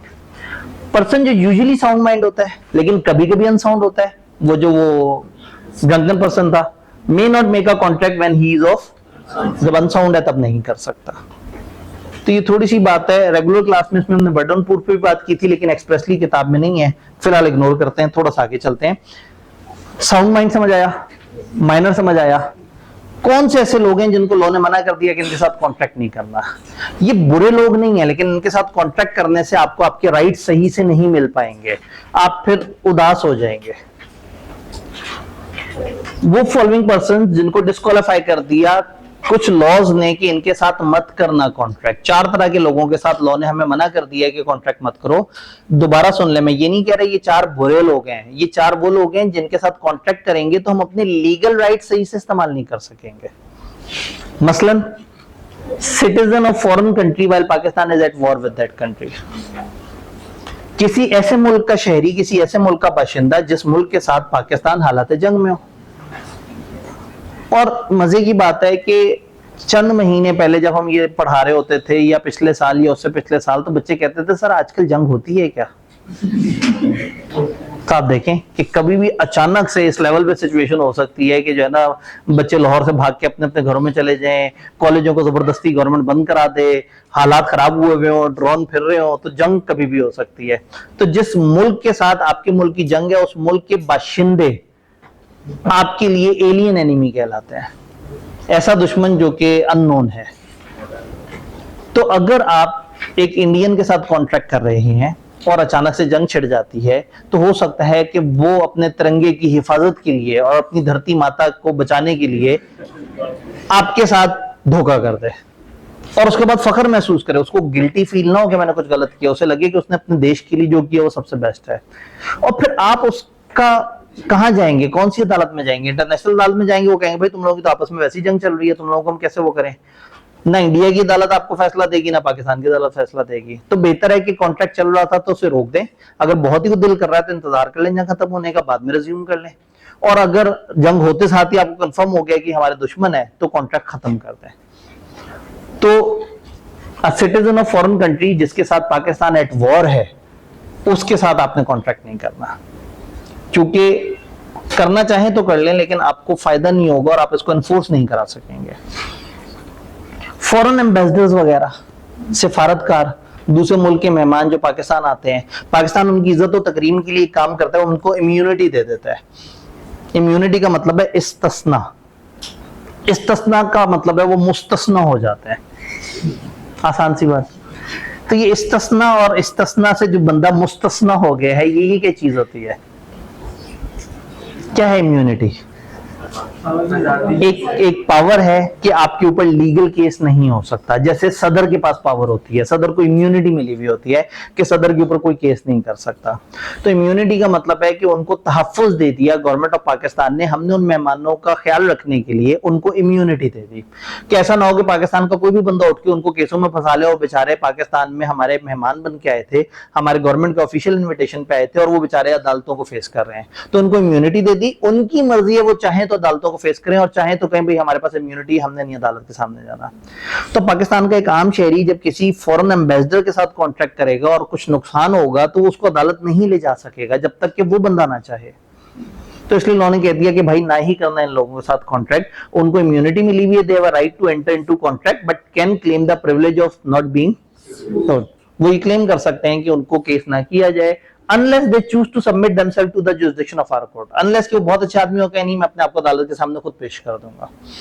तो अदरवाइज एम्बेसडर्स वगैरह को इम्यूनिटी हासिल है तो इनके साथ ना ही डील किया जाए तो बेहतर है। देन कन्विक्ट व्हाइल इम्प्रिजनमेंट, एक ऐसा मुजरिम जो हवालात में है, जो जेल में है, जो कैद हुआ है, इसके साथ कॉन्ट्रैक्ट करने में नुकसान ही है, क्योंकि आप इसको एनफोर्स तो कर ही नहीं सकते, आप अदालत के सामने नहीं ले जा सकते, वो ऑलरेडी मुजरिम है और वो ऑलरेडी हवालात के अंदर बैठा हुआ है। तो ऐसा बंदा जो मुजरिम भी है नंबर 1 और हवालात में भी है नंबर 2, उसके साथ कॉन्ट्रैक्ट नहीं हो सकता। लेकिन अगर एक बंदा हवालात में और मुजरिम नहीं है तो कॉन्ट्रैक्ट हो सकता है, मुजरिम और हवालात में नहीं है तो भी कॉन्ट्रैक्ट हो सकता है, मुजरिम भी नहीं है और हवालात में भी नहीं है तो भी कॉन्ट्रैक्ट हो सकता है। तो सिर्फ एक ही सिचुएशन है, मुजरिम भी है और इवन एक मुजरिम जमानत पे एक दिन के लिए भी बाहर आया हुआ तो भी कॉन्ट्रैक्ट हो सकता है। तो ये शर्तें पूरी होनी चाहिए। A convict while under imprisonment, this disability comes to an end after the expiry of sentence, जब सजा खत्म हो जाएगी तब ये चीज खत्म हो जाएगी, और when he is on payroll, जब वो जमानत पे बाहर होगा तो उस वक्त भी उसके साथ कॉन्ट्रैक्ट हो सकता है। आखिरी चीज, इंसॉल्वेंट। एक बंदा जो डिक्लेयर हो गया इंसॉल्वेंट, जिसको अदालत ने कह दिया है कि ये इंसॉल्वेंट है, होता क्या है, अगर एक बंदे के साथ जिंदगी में बहुत मुश्किल टाइम आ जाए, एक बंदे की कैपेसिटी थी 5-10 लाख की, उसने कॉन्ट्रैक्ट किया, उस कॉन्ट्रैक्ट में उससे कुछ ऐसा गलत हुआ कि उसको 25-30 लाख रुपए का जुर्माना पड़ गया। अब जिसकी असासे ही 4-5 लाख के हैं, वो 25-30 लाख कहां से भरेगा? तो लोग आए, उन्होंने उससे रिकवरी की और उसको कहा जी हमारा नुकसान पूरा करके दो। उसने अपने घर के सारे एसेट्स बेच दिए, अब कुछ नहीं बचा उसके पास। लेकिन जब भी वो वाले लोग जिनका नुकसान हुआ वो आते हैं, इसे कहते हैं पैसे दो, ये कहते हैं मेरे पास बिल्कुल पैसे नहीं है, वो इसे घूसे शूस से लाते छाते मार के चले जाते हैं। फिर दोबारा अगली दफा आते हैं, ये फिर कहते हैं मेरे पास पैसे नहीं है। अब इंसानियत की तजलील होना शुरू हो जाएगी। तो लॉ ने एक प्रोटेक्शन दी है एक ऐसे शख्स को जो बिल्कुल दिवालिया हो गया, जो जिसके हालात बहुत खराब हो गए, जिसके कोई एसेट्स नहीं बचे, वो गवर्नमेंट को अप्लाई कर सकता है, कोर्ट को अप्लाई कर सकता है और कह सकता है मुझे इंसॉल्वेंट डिक्लेयर कर दिया जाए। गवर्नमेंट तहकीक करती है, उसके एसेट्स को समझती है, फिर देखती है पिछले 1 साल में उसने कौन कौन से एसेट्स किसी को ट्रांसफर किए हैं। पता लगे 2 दिन पहले एक दोस्त को अपने एसेट्स ट्रांसफर किए हों और आज कहे जी मेरे पास तो असासे ही खत्म हो गए। तो उसकी तहकीक करते हैं और एक बंदा अपॉइंट कर देते हैं जिसका नाम होता है ऑफिशियल असाइनी। ऑफिशियल असाइनी इस बंदे के सारे मामलात को देखता है और इसके एसेट्स को अपनी निगरानी में बिकवाता है और इसके क्रेडिटर्स को, लेंडर्स को बुला के उन्हें बताता है कि बंदा इंसॉल्वेंट हो गया है, अब ये बंदे के इतने असासे हैं और तुम लोगों को इतना इतना % मिल सकता है और ये लो, और उसके बाद तुम लोगों का लीगल क्लेम खत्म। वो कहेंगे हमारा क्या कसूर? तो ये कहेंगे जी बात ये है कि आपका कसूर है कि आपने एक माड़े आदमी के साथ मोटा कॉन्ट्रैक्ट कर लिया, इसकी कैपेसिटी नहीं है, पसली नहीं है, खत्म हो गया, ये दिवालिया हो गया, इसको अब हमने साइड पे कर दिया है, इससे पैसे नहीं मांगे जा सकते, इसको एनफोर्स नहीं कराया जा सकता। तो अगर एक बंदा दिवालिया डिक्लेयर हो चुका हुआ है, इसका मतलब है जो उससे कॉन्ट्रैक्ट करेगा उस कॉन्ट्रैक्ट में कोई नुकसान होगा तो वो दिवालिया तो ऑलरेडी दिवालिया है, उससे रिकवर नहीं हो सकता। तो लॉ हमें मना करना चाह रहा है कि a person declared as insolvent can not enter into contract, क्योंकि उसकी प्रॉपर्टी, उसके एसेट्स उसका ऑफिशियल असाइनी डील करता है, ये ऑफिशियल रिसीवर डील करता है, वो खुद डील नहीं कर सकता। तो 4 तरह के लोगों के साथ उन्होंने हमें मना कर दिया। हमारे एलियन एनिमीज, दूसरे मुल्कों वाले जो हमारे दुश्मन हैं, एम्बेसडर्स वगैरह, वो कन्विक्ट जो कि इम्प्रिजन्ड है और वो जिसको अदालत ने डिक्लेयर कर दिया दिवालिया। ये 4 तरह के लोगों से आप करना चाहें कॉन्ट्रैक्ट, कानून का मसला नहीं है, लेकिन कॉन्ट्रैक्ट उसको कहते हैं which is enforceable by law, और इन लोगों के अगेंस्ट आप उसको एनफोर्स नहीं कर सकेंगे। तो कल को फिर रोना नहीं है कि मेरे साथ नाइंसाफी हो गई, करना चाहे तो कर लें, लेकिन लॉ हमें बचाना चाह रहे हैं इन 4 लोगों से। तो that was competent to contract. कि कॉम्पिटेंट टू कॉन्ट्रैक्ट कौन है जी? जो बंदा साउंड माइंड है, एज ऑफ मेजॉरिटी रखता है और वो इस लिस्ट में नहीं है। तो ये लिस्ट अब अगेन याद करने के हिसाब से ये लिस्ट इंपॉर्टेंट है। अब ये जो कॉम्पिटेंट टू कॉन्ट्रैक्ट वाला टॉपिक है, इसमें ये वाली लिस्ट है जिसको आपने लाजमी याद करना है। अगर आपके पास कम टाइम है और आपने इससे पहले लॉ नहीं लिखा हुआ, तो कम से कम वो लिस्टें जो मैं आपको जरूर डेली बताऊं कि ये अब याद करने वाली है, उसको जरूर आपने रजिस्टर पर लिख लेना है, ताकि कम से कम आप उसे बार बार देखें, दोहराएं। बाकी चीजों को लॉजिकली समझ लेना है, लेकिन जो क्राइम करने वाली चीजें उनको फिर याद कर लेना है। और याद करने का बेस्ट तरीका ये है कि आप उसको लिख के करें। ये बात समझ आई? अब चलते हैं हम कंसिडरेशन की तरफ। कंसिडरेशन पे डिस्कशन लंबी है, कोशिश करते हैं उसको थोड़ा स्मार्टेस्ट वे में। कंसिडरेशन इज दैट थिंग जो आपको सामने वाले बंदे से मिल रही है। याद रहे, ए ने बी को लैपटॉप देना है और बी ने ए को पैसे देने हैं। तो ए लैपटॉप दे रहा है और ले क्या रहा है? तो कंसिडरेशन इज नॉट जो आप दे रहे हैं, हर बंदे के लिए कंसिडरेशन है वो जो उसको मिल रही है। तो ये जहन में रखना है, पेपर में कंसिडरेशन के सवाल में आपने ये देखना है कि उस बंदे को उस कॉन्ट्रैक्ट में मिल क्या रहा है, जो मिल रहा है वो कंसिडरेशन है। कंसिडरेशन नॉर्मली कैश होता है, या कोई एसेट्स होते हैं, या कोई सर्विसेज होती हैं। जब भी 2 बंदों के दरमियान मामलात होंगे तो एक बंदा दूसरे को पैसे दे रहा होगा और दूसरा उसको कोई एसेट, कोई गुड्स, कोई ऐसी चीज दे रहा होगा या सर्विसेज बेच रहा होगा। तो ज्यादातर कंसिडरेशन ये कमर्शियल चीजें होती हैं, पैसा, सर्विसेज, गुड्स, एसेट्स वगैरह। तो कंसिडरेशन के अब हमने रूल्स पढ़ने हैं कि कंसिडरेशन के अंदर छोटी छोटी सी कौन सी बातें हमने जहन में रखनी है। वर्ड कंसिडरेशन समझ आ रहा है? कंसिडरेशन की एक डेफिनेशन है, ये डेफिनेशन में उन्होंने काफी सारी चीजें मिक्स की हुई हैं। तो मैं नॉर्मली करता हूं कि कंसिडरेशन के पहले हम मेन एलिमेंट समझ लें और उसके बाद डेफिनेशन देखें तो हमारे लिए इजी हो जाती है। कंसिडरेशन क्या क्या हो सकता है? Consideration can be act, abstinence या प्रॉमिस। एक्ट याद है, मैं ऐसा करूंगा। एब्स्टिनेंस, मैं ऐसा नहीं करूंगा। या प्रॉमिस, तुम ऐसा कर दो मैं ऐसा कर दूंगा, प्रॉमिस के बदले प्रॉमिस। तो कंसिडरेशन कोई एक्शन भी हो सकता है, कोई नॉट एक्शन भी हो सकता है, यानी कि एब्स्टिनेंस भी हो सकता है, और एक रिटर्न प्रॉमिस भी हो सकता है। देन कंसिडरेशन पास्ट भी हो सकती है, प्रेजेंट भी हो सकती है और फ्यूचर भी हो सकती है। आप गए एक सुपर स्टोर पे और आपने वहां से 2 किलो चीनी खरीदी और कितने रुपए दिए? आजकल तो मेरे ख्याल में 400 रुपए से ऊपर चली गई कहानी, मतलब 1 किलो 200 से ऊपर है। पता नहीं, मैं भी सोशल मीडिया पे देखा है, वो तो ग्राउंड रियलिटी तो सुपर स्टोर पे जाके पता लगती है। 250 चले, मान लेते हैं 250, 2 किलो चीनी 500 रुपए। आप गए सुपर स्टोर पे और आपने कहा मुझे चीनी चाहिए, उन्होंने कहा हमें पैसे चाहिए। उन्होंने इधर आपके सामने चीनी रखी, इधर आपने उनके सामने पैसे रखे, इस हाथ से पैसे गए, उस हाथ से चीनी आ गई। ये प्रेजेंट कंसिडरेशन है। इसी वक्त दोनों पार्टीज एक दूसरे को कंसिडरेशन दे रही हैं। लेकिन समटाइम क्या होता है कि एक पार्टी अपनी कंसिडरेशन पहले दे देती है और दूसरी पार्टी अपनी कंसिडरेशन अपनी तरफ से बाद में देती है। कॉलेजेस में क्या होता है, बच्चे पैसे जमा करा देते हैं सेशन के स्टार्ट में और उन्हें सर्विसेज मिलती रहती हैं सेशन के एंड तक। तो अगर college mid of the session बच्चों को पढ़ा रहा है तो हम कहेंगे कि कॉलेज को पास्ट में कंसिडरेशन मिल गई थी। कॉलेज को जो मिला था वो पैसे थे, पास्ट में मिले थे। और बच्चा जब पैसे जमा करा रहा होगा और लोग कहेंगे तुम क्यों पैसे जमा करा रहे हो, तुम्हें क्या मिल रहा है, वो कहेगा मुझे फ्यूचर में क्लासें मिलेंगी। तो कंसिडरेशन प्रेजेंट भी हो सकती है, पास्ट भी हो सकती है, फ्यूचर भी हो सकती है। ये बात याद रहेगी। Consideration at the desire of promisor होनी चाहिए। अगले बंदे ने कहा हो, ऐसा नहीं है कि वो जो दोस्त वो जो साथ बैठे हुए थे, एक दिन एक दोस्त घर गया तो लैपटॉप पड़ा हुआ था उसके बैग में। उसने कहा नहीं था लेकिन उसके दोस्त ने रख दिया कि चलो ये लैपटॉप यूज करेगा तो पर खरीद लेगा। ये कंसिडरेशन नहीं है। अब अगर 2 दिन बाद कहे मुझे पैसे नहीं दिए तुमने, तो कहेगा मैंने कब कहा था मुझे लैपटॉप पकड़ाओ, तुमने अपनी खुशी से खुद ही से लैपटॉप रख दिया था, मैंने कहा शायद दोस्ती यारी में तुम लैपटॉप दे रहे हो। तो consideration should be at the desire of promisor. अगर प्रोमिसर ने ख्वाहिश की है तो कंसिडरेशन मिले। अब अगेन अगर आप जो है वो एक जगह पे गाड़ी रोके और एक बंदा आके अचानक से आपकी गाड़ी का शीशा साफ करना शुरू कर दे, आप उसे मना भी करें वो फिर भी साफ करे और बाद में एंड पे कहेंगे जी पैसे, तो फिर आपका क्या जवाब होगा, केड़े पैसे? या आप एक होटल जाएं और वहां एक बंदा आपकी गाड़ी का दरवाजा खोले, आपको सलूट करे और उसके बाद कहे 100 रुपए, तो आप कहेंगे भाई मतलब किस बात के, मैंने तो तुम्हें नहीं कहा था सलूट करने का, मैं तुम्हें दरवाजा खोलने का नहीं कहा था।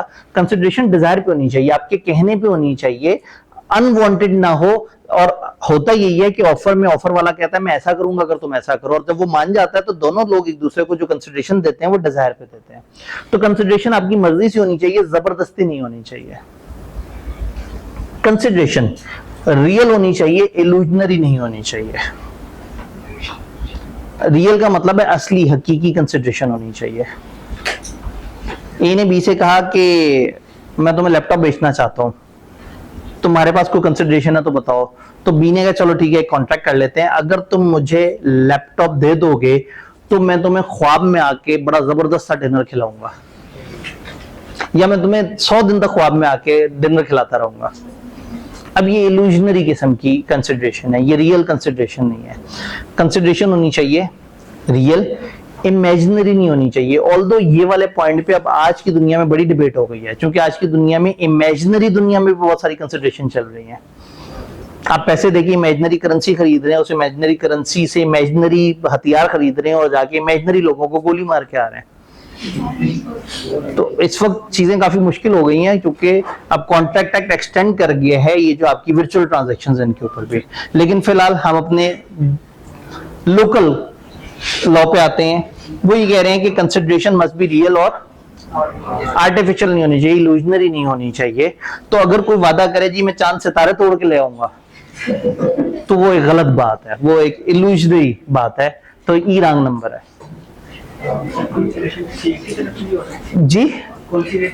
इन्होंने कहा क्या कंसिडरेशन किसी एक की तरफ से भी हो सकती है। इस स्लाइड के बाद जो अगली हमारी डिबेट होगी वो यही होगी कि कंसिडरेशन दोनों तरफ से होनी चाहिए।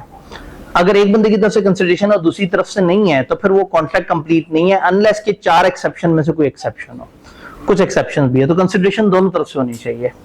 Consideration may be from promisee और एनी अदर पर्सन। कंसिडरेशन कहीं से भी आ सकती है, जरूरी नहीं कि सामने वाला बंदा आपको कंसिडरेशन दे। समटाइम क्या होता है, दो बंदों ने आपस में डील किया होता है और तीसरे बंदे से कंसिडरेशन मिलती है। ये वाला पॉइंट इजीली समझ आ जाता है जब आप कॉलेज टीचर और स्टूडेंट रिलेशन को देखते हैं। कॉलेज टीचर और स्टूडेंट। स्टूडेंट कॉलेज को पैसे देता है और कहता है मुझे आपसे क्लासेस चाहिए, बट क्लासेस पढ़ाता है टीचर जिसको स्टूडेंट ने पैसे नहीं दिए होते। टीचर को पैसे देता है कॉलेज कि आपने क्लासें पढ़ानी है, लेकिन टीचर कॉलेज को नहीं पढ़ाता, स्टूडेंट को पढ़ाता है। तो टीचर को कंसिडरेशन उधर से मिली, लेकिन टीचर ने उसे कंसिडरेशन नहीं दी, किसी और को दे दी कंसिडरेशन। स्टूडेंट ने कंसिडरेशन सामने वाले बंदे को दी, लेकिन उसको कंसिडरेशन XYZ पर्सन से मिली, स्ट्रेंजर से मिली। स्टूडेंट और कॉलेज का कॉन्ट्रैक्ट है, टीचर के साथ तो नहीं कॉन्ट्रैक्ट, और कॉलेज और टीचर का कॉन्ट्रैक्ट है। लेकिन ग्राउंड रियलिटी क्या है, ये वाले भाई साहब को पढ़ा रहे हैं जिनका आपस में कॉन्ट्रैक्ट ही नहीं हुआ हुआ। तो this is okay for contract act कि अगर दो बंदों के दरमियान कॉन्ट्रैक्ट हुआ है तो कंसिडरेशन कहीं से भी आ सकती है, कहीं को भी जा सकती है। जरूरी नहीं कि पार्टीज टू द कॉन्ट्रैक्ट ही इसको एक दूसरे को वो करें। तो consideration may be from promisee और एनी अदर पर्सन। ये बात हमें समझ आ गई, रियल इल्यूजन बात समझ आ गई। डिजायर पे होनी चाहिए past present, something which the promisor is not already bound to do. Consideration वो हो जो ऑलरेडी आपने कमिट ना किया हुआ हो कि मैंने ये काम करना है। अब ये थोड़ी सी पेचीदा बात हो गई। कंसिडरेशन वो होनी चाहिए जो आपकी पुकार पे, आपके कहने पे दूसरे बंदे ने आपके लिए किया। फर्ज करें एक जगह पे एक बंदा एक एनजीओ में काम कर रहा था और उस एनजीओ वालों ने उसकी जिम्मेदारी लगाई हुई थी कि तुमने यहाँ पे मुख्तलिफ लोग जो बैठेंगे उनको खाना खिलाना है। अब एक बंदा आया और उसने उस बंदे से कहा मुझे खाना मिल सकता है, उसने कहा जी मिल सकता है, खाना दिया और बाद में कहा पैसे। तो ये खाना देना तो उसकी ड्यूटी में शामिल था, वो ऑलरेडी बाउंड टू डू था वो खाना उसको देने के लिए। तो कंसिडरेशन इज समथिंग जो बंदा ऑलरेडी बाउंड टू डू ना हो, आपके कहने पे उसने आपके लिए वो काम किया हो तो कंसिडरेशन बनेगी। अगर उसकी ऑलरेडी ड्यूटी थी वो काम करना तो पर कंसिडरेशन नहीं बनेगी। Best example can be fire brigade. क्या घर में आग लगी, एक बंदे ने फायर ब्रिगेड वालों को बुलाया, उन्होंने आके घर को आग से बुझाया, एक बड़ी मेहनत वाला मुशक्कत वाला काम किया। घर के मालिक से कहा भाईजान 2000 रुपए दे दे। वो कहेगा भाई तुम्हारी ड्यूटी थी, गवर्नमेंट ने तुम्हें पाबंद किया है कि जब भी इस तरह का मसला होगा तुम आके आग बुझाओगे, तो उस बंदे की ड्यूटी थी। तो consideration must be something which the promisor is not already bound to do. वो ऑलरेडी बाउंड ना हो वो वाला काम करने के लिए। बात समझ आ रही है? तो अगर उस बंदे की ड्यूटी थी कि उसने आग बुझानी थी तो उसने आप पे अलग से कोई एहसान नहीं किया, आपके कहने पे तो आग बुझाई आपकी डिजायर पे, लेकिन चूंकि उसकी ड्यूटी थी तो वो इसकी अलग से आपसे कंसिडरेशन नहीं ले सकता। लेकिन अगर वो ड्यूटी से ओवर एंड अबव कोई काम करे, अब उसने आग बुझा दी, वो जाने वाला था, आपने कहा यार वो ऊपर वाले कमरे में मेरा लैपटॉप पड़ा हुआ है वो मुझे ला दो। वो कहेगा जी घर की आग बुझाना मुझे गवर्नमेंट ने ड्यूटी में साइन किया था, आपके घर में घुस के आपकी चीजें बाहिफाजत निकाल के लेके आना मेरी जिम्मेदारी नहीं है। कहते हो तो 5000 रुपए लूंगा। अब ये हो सकता है क्योंकि ये उसको गवर्नमेंट ने ड्यूटी असाइन नहीं की, तो consideration must be something which the promisor is not already bound to do. बातें समझ आई? तो कंसिडरेशन की भी डेफिनेशन अब हमारे लिए जरा समझना इजी हो जाएगा। When at the desire of promisor, the promisee और एनी अदर पर्सन, जब डिजायर ऑफ प्रोमिसर हो और प्रोमिसी या कोई भी और बंदा हु हैज डन और अब्सटेन फ्रॉम डूइंग, जिसने कुछ किया था या नहीं किया था, और डज और अब्सटेन फ्रॉम डूइंग, या करता है या बाज रहता है, और प्रोमिसेस टू डू, या वादा करता है कि करूंगा या बाज रहूंगा। तो तीनों टेंस भी हो गए, डिजायर भी हो गई, प्रोमिस और अदर पर्सन भी हो गया। सच एक्ट या एब्स्टिनेंस या promise is called consideration for the promise. तो कंसिडरेशन की एक डेफिनेशन, जिस डेफिनेशन के अंदर वो सारी बातें उन्होंने तकरीबन काफी हद तक मिक्स कर दी। कंसिडरेशन मुनासिब हो या ना हो, कंसिडरेशन कितनी होनी चाहिए, ज्यादा या कम? जो दो पार्टीज में आपस में बाहमी मामले में तय पाए। एक बंदे के पास एक ऐसी चीज है जो लाख रुपए की बिक सकती है और वो अपनी खुशी से उसको 80,000 की दूसरे को बेच दे, बगैर किसी प्रेशर के, बगैर किसी मसले के, तो ओके है। एक चीज 50,000 की है वो लाख की बिक जाए, ओके है। अगर दोनों पार्टीज कंपिटेंट हैं, दोनों की फ्री कॉन्सेंट है, तो दो बंदों के दरमियान अगर कंसिडरेशन कम भी तय पाई तो भी वैलिड है। तो हम ये कहते हैं कि if consideration is adequate but consent of promisor is clearly given then it is valid. फिर उसी का उल्टा जुमला, however court may suspect that consent was not free because consideration is inadequate। अगर कंसिडरेशन कम है और कंसेंट फ्री है तो ओके है, लेकिन चूंकि कंसिडरेशन कम है तो अदालत जरूर शक करेगी कि क्या कंसेंट फ्री थी या नहीं थी, जोर जबरदस्ती तो नहीं थी, कोई इमोशनल ब्लैकमेलिंग तो नहीं हुई, कोई और इस तरह का मसला तो नहीं हुआ। तो कंसिडरेशन कम हो सकती है। आईकेप में एक आध दफा उन्होंने पूछा कि जी एक बंदे ने दूसरे को अपनी बाइक बेचनी थी, उस टाइम पे वो चाह रहा था कि उसे पैसे मिले और वो जल्दी से आगे एक और कॉन्ट्रैक्ट कर ले, तो 50,000 वाली बाइक उसने 35 की बेच दी, दोनों राजी थे, ट्रांजैक्शन हो गई। कुछ अर्से बाद किसी और ने आके 50,000 की ऑफर दे दी और इसने फिर पिछले बंदे से कहा कि तुम्हें मैंने कम कंसिडरेशन पे दिया तो हमारा कॉन्ट्रैक्ट गलत था, मुझे बाइक वापस करो। तो जवाब है कि नहीं भाई, अगर दोनों बंदे राजी थे तो कंसिडरेशन कम भी चलेगी, क्योंकि कंसिडरेशन कम ज्यादा तो हमेशा होगी। जब भी कॉन्ट्रैक्ट होगा तो किसी एक तरफ से कंसिडरेशन ज्यादा जा रही होगी और किसी एक तरफ से कम जा रही होगी। एब्सोल्युटली इसको मेजर करना बड़ा मुश्किल है। तो अगर कंसिडरेशन कम हो और पार्टीज राजी हो तो स्टिल वैलिड है। आखिरी बात, भाई का सवाल कि क्या कंसिडरेशन एक बंदे की तरफ से हो सकती है, वन साइडेड हो सकती है? कंसिडरेशन का रूल ये है कि कंसिडरेशन हमेशा दोनों तरफ से होगी। जब तक दोनों बंदों ने एक दूसरे को कंसिडरेशन नहीं दी तब तक कॉन्ट्रैक्ट वैलिड नहीं होगा, लेकिन 4 एक्सेप्शंस हैं। गिफ्ट, अगर गिफ्ट दे दिया, एक बंदे ने दूसरे को गिफ्ट दे दिया, ट्रांसफर कर दिया, लिखत पढ़त करके उसके नाम पे ट्रांसफर कर दिया, तो एक ने दूसरे को बेनिफिट दिया जबकि दूसरे ने उसको बेनिफिट नहीं दिया, लेकिन चूंकि ये ट्रांसफर कर चुका है तो ये वैलिड है। हाँ, अगर इसने वादा किया होता मैं आपको गिफ्ट दूंगा, आपने कुछ नहीं देना है उसके बदले, तो ये वादा गलत है। ऐसा कॉन्ट्रैक्ट में ये होता है ना, एक बंदा कहता है मैं ऐसा करूंगा तो आप ऐसा करेंगे। तो अगर एक बंदे ने खुद ही से एक चीज उठा के दूसरे को गिफ्ट कर दी, ट्रांसफर कर दी, तो ये वन साइडेड कंसिडरेशन के बावजूद भी वैलिड होगा। Gifts which are accepted by donee are called completed gifts and are, तो ये कंप्लीटेड गिफ्ट माना जाएगा और ये वैलिड होगा। Gift is executed in writing through a deed duly registered. Deed कहते हैं एग्रीमेंट कॉन्ट्रैक्ट को। तो गिफ्ट अगर प्रॉपर एग्रीमेंट से एक बंदे ने दूसरे को ट्रांसफर कर दिया और कागज में एक बंदे ने दूसरे को ट्रांसफर किया है तो भले कंसिडरेशन नहीं भी थी चल जाएगा काम। तो दे दिया हुआ गिफ्ट बाद में ये कह के वापस नहीं ले सकते कि जी मैंने उसको ये गिफ्ट दिया, उसने बदले में कुछ नहीं दिया था, तो ये कॉन्ट्रैक्ट था ही गलत। तो गिफ्ट जो ट्रांसफर हो जाए, कंप्लीटेड गिफ्ट, उसमें अलाउड है कि एक बंदे की तरफ से कंसिडरेशन एक की तरफ से नहीं है। लेकिन जो गिफ्ट देने का वादा है कि जी मैं आपको ये चीज गिफ्ट करूंगा जबकि दूसरे बंदे ने आपको कोई बेनिफिट नहीं देना, वो मना है unless natural love and affection हो।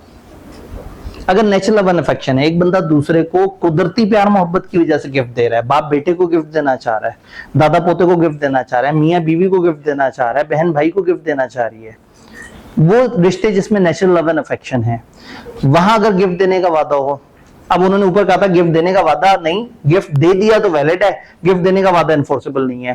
तो जो नेचुरल रिश्ते हैं उसमें गिफ्ट देने का वादा इन्फोर्सेबल हो जाएगा अगर उसको बकायदा लिखत पढ़त में ले आया जाए। अंग्रेज है ना, इमोशंस को नहीं मानता, कहता बाद में कोई पता नहीं अब्बा मुकर जाए। तो उन्होंने एक रूल रख दिया कि अगर कोई नेचुरल लव एंड अफेक्शन का मामला हो तो आप लिखवा लें, गवर्नमेंट में रजिस्टर करवा लें। तो अगर अब्बा जी ने कहा कि बेटा अगर आपने तुम 3 पेपर पास कर लिए तो मैं आपको बाइक गिफ्ट कर दूंगा, तो आपने कहना अब्बा जी लिख के दे दो जरा, और फिर आप उसको जाके रजिस्टर करवाएं गवर्नमेंट के पास। तो अब अगर अब्बा जी आपको 3 पेपर पास होने पे बाइक गिफ्ट नहीं करेंगे तो फिर आप लीगली एनफोर्स कर सकते हैं इस कॉन्ट्रैक्ट। तो अंग्रेज हैं, अंग्रेजों ने नेचुरल लव एंड अफेक्शन को भी नहीं बख्शा। वो कहते हैं एग्रीमेंट जो नेचुरल लव और अफेक्शन वाले हैं वो अगर एक्सप्रेस इन राइटिंग हो, रजिस्टर्ड अंडर द लॉ हो और made on account of natural love and affection, उन पार्टीज के दरमियान जिनका आपस में नियर रिलेशन है, तो ये कॉन्ट्रैक्ट वन साइडेड कंसिडरेशन के साथ भी वैलिड है। बस शर्त ये है कि आपने लिखवा लेना। अक्सर आईकेएफ सवाल में एक सिचुएशन देता है और कहता है बताओ सिचुएशन को, हालांकि वन साइडेड कंसिडरेशन है, कैसे जनमन बनाए, तो फिर आपने कहना भाई लिखवा लें और इसको रजिस्टर करवा लें, तो फिर ये कॉन्ट्रैक्ट बन जाएगा। तो गिफ्ट देने का वादा समझ आया। 2 और सिचुएशन जहां पे एक बंदे की तरफ से कंसिडरेशन है, दूसरे की तरफ से नहीं है। टाइम बार डेट, अगेन हमारे सिलेबस ने बहुत गहराई से नहीं बताया, लेकिन अगर एक आपने किसी से कर्ज लेना है और उसकी ड्यू डेट आ गई है और आप बड़े अरसे तक तकाजा नहीं करते, वो बंदा भी भूल जाता है, आप भी भूल जाते हैं, तो जिंदगी में कभी भी आपको याद आए तो आप जाके तकाजा नहीं कर सकते कि मेरे पैसे दो, क्योंकि आपका डेट टाइम बार्ड हो गया है। टाइम बैंड भी इसे कहते हैं, टाइम बार्ड भी। टाइम बार्ड का मतलब है कि टाइम गुजरने पे एक्सपायर हो गया खुद ही से। सिलेबस में नहीं है, लेकिन कॉमन रूल ये है कि अगर एक डेट की ड्यू डेट आए और 3 साल तक तकाजा ना किया जाए तो वो टाइम बार्ड हो जाता है। एक कंपनी ने किसी को डिविडेंड देना है, उसको ढूंढ रहे हैं, वो मिल नहीं रहा और 3 साल तक वो भाई साहब राब्ता नहीं करते, तो 3 साल बाद कंपनी हक बजानिब है कि उस डिविडेंड को उस बंदे को ना दे। ऑल दिस पे गवर्नमेंट का लॉ है, वो कहती है उसको मत दो, अब हमें दे दो। ठीक, वो उसके पास भी नहीं रहने देते, कहते तुम्हारी तो एप्लीकेशन थी ना। तो अगर किसी का लोन है और वो ड्यू डेट पे नहीं तकाजा करता और 3 साल तक तकाजा नहीं करता तो डेट खुद ब खुद मर जाता है। ये है डेट के केस में। ये जो नेगोशिएबल इंस्ट्रूमेंट्स होते हैं, चेक वगैरह, इसमें 6 महीने का रूल होता है कि अगर उस पर जो डेट है उसके 6 महीने तक किसी ने तकाजा नहीं किया तो वो खत्म हो जाता है। तो यहाँ लॉ आपको याद कराना चाह रहा है कि टाइम बार्ड डेट है, तो वो एक बंदे ने दूसरे को लैपटॉप बेचा था और दूसरे ने उसको चेक दे दिया था। ये भाई साहब बड़े अरसे तक चेक डिपॉजिट कराने नहीं गए, अब जब चेक डिपॉजिट कराने लगा तो पता लगा चेक टाइम बार्ड हो गया। अब उस बंदे ने को इसने लैपटॉप दे दिया था, उसने चेक दे दिया था, कहानी खत्म हो चुकी हुई है। अब ये इस चेक के अगेंस्ट पैसे फिर से मांगना चाहता है। अगर वो सामने वाला बंदा लिख के साइन करके दे देगा तो फिर ये पैसे ले सकता, वरना पैसे नहीं ले सकता। तो अगर एक डेट टाइम बार्ड हो और जिसने पैसे देने थे वो बाद में वादा कर ले, लिख के वादा कर ले कि कोई बात नहीं, खैर है, तुम उस वक्त भूल गए थे, अब मैं राजी हूं, मैं दे दूंगा पैसे, तो कंसिडरेशन इस वक्त वन साइडेड है। एक बंदा पैसे दे रहा है और दूसरा बंदा कुछ भी नहीं करा, क्योंकि इन्होंने जब शुरू में मामला किया था तो एक ने लैपटॉप दे दिया था, दूसरे ने चेक दे दिया था, कहानी खत्म हो गई थी। तो अगर एक टाइम बार्ड डेट को आपने दोबारा से एनफोर्स करना है तो जिसने पैसे देने हैं उससे लिखवा लें। अगर लिखवा लिया तो ये वन साइडेड कंसिडरेशन के साथ चल जाएगा। इसमें लॉ ऑफ लिमिटेशन बताता है कि कौन सी चीज कितने अरसे में एक्सपायर होगी, हमारे सिलेबस में नहीं है, ना 3 साल हमारे सिलेबस में, ना 6 महीने हमारे सिलेबस में, जस्ट फॉर अंडरस्टैंडिंग बताया है। आखिरी बात, वक्त कम मुकाबला सख्त। Promise to compensate past voluntary service. किसी ने पास में आपके साथ कुछ अच्छा किया या कुछ ऐसा किया जो ऑलरेडी बाउंड टू डू था। अब क्या होता है, आप फ्यूचर में उसके साथ वादा कर लेते हैं कि मैं तुम्हारा पास का किया हुआ वो अच्छा काम मैं तुम्हें अदा करूंगा। किसी ने आपको, आप ऑफिस में थे, आपके कैरियर में आपकी हेल्प की, उस टाइम पे आप गरीब आदमी थे, आप उसे मदद नहीं कर सके और उसने भी इसलिए आपकी मदद नहीं की थी कि आपसे पैसे चाहिए थे उसे। 5-10 साल बाद आप अमीर आदमी बन गए तो आपने आके अपने उस पुराने दोस्त से वादा किया कि यार वो तुमने मुश्किल वक्त में मेरा साथ दिया था, मैं तुम्हें पैसे दूंगा, और ये वादा करके भूल गए। अब वो आपको पकड़ के अदालत ले जा सकता है कि इसने मुझे वादा किया था कि ये मेरी मदद करेगा। तो अगर किसी ने पास में वॉलंटरी सर्विस की थी या पास में कोई ड्यूटी अदा की थी और अब आपने खुद उसे जाके वादा कर लिया कि मैं पास्ट की उस तुम्हारी वॉलंटरी सर्विस जो तुमने रजाकाराना तौर पे की थी, मैं तुम्हें पैसे देना चाहता हूं, अगर आपने फ्यूचर में ये वादा कर लिया तो अब आप बाउंड हो जाएंगे, आपको उसको पैसे देने पड़ेंगे। इन चारों में से वाहिद ये है जो जबानी वादा है, बाकी सब में लिखत पढ़त हो रही है, गिफ्ट में भी, टाइम बार्ड डेट में भी और नेचुरल लव एंड अफेक्शन में भी। डन। तो ये चैप्टर में काफी सारी चीजें इन्होंने मिक्स करके एक ही चैप्टर में डाल दी, काफी सारे कॉन्सेप्ट्स, और हम बेस बना रहे हैं तो हमें थोड़ा सा टाइम भी लगा। तो अब आप लोगों ने इसको अच्छी तरह से पढ़ना है, पास पेपर की वीडियो आपसे शेयर हो जाएगी और एक प्यारा सा टेस्ट आप लोग दे देंगे इंशाल्लाह। ठीक है जी, मिलते हैं। इससे पहले कि बाहर वाले बच्चे जो है ना वो दरवाजा तोड़ने के चक्कर